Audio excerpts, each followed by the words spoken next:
समुद्र मंथन के अंतिम चरण में एक अद्भुत घटना हुई। समुद्र से एक दिव्य पुरुष प्रकट हुए जिनके हाथों में अमृत से भरा स्वर्ण कलश था। ये थे धन्वंतरी, जिन्हें भगवान विष्णु का अवतार माना जाता है।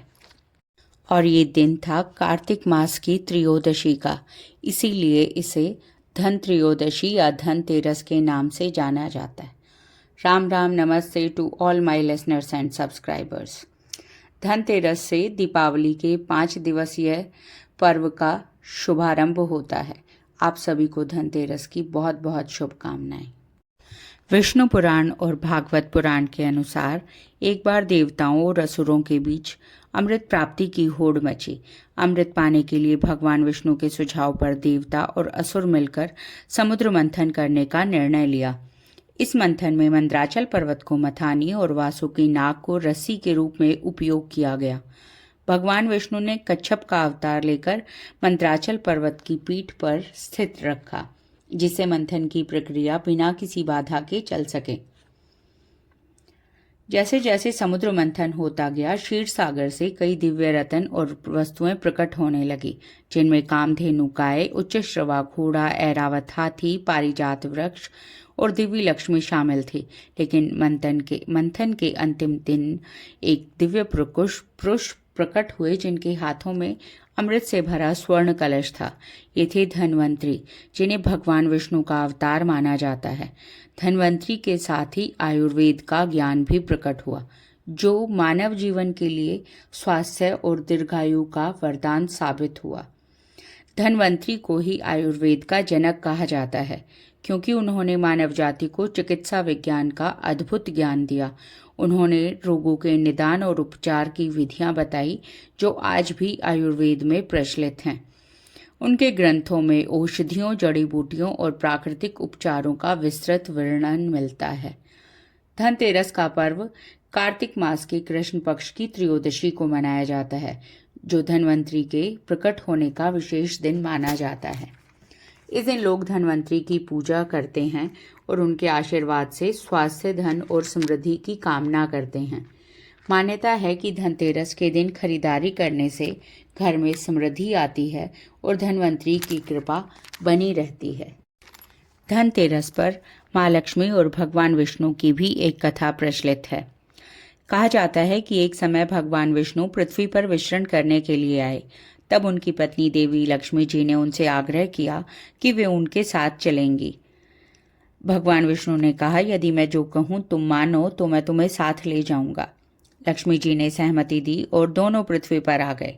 कुछ समय बाद भगवान विष्णु ने लक्ष्मी जी से कहा, मैं दक्षिण की ओर जा रहा हूँ और तुम यहीं रुको, वहां मत आना।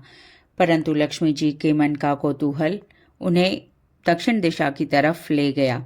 वे उनकी बात नहीं मान पाई और भगवान के पीछे पीछे चल पड़ी।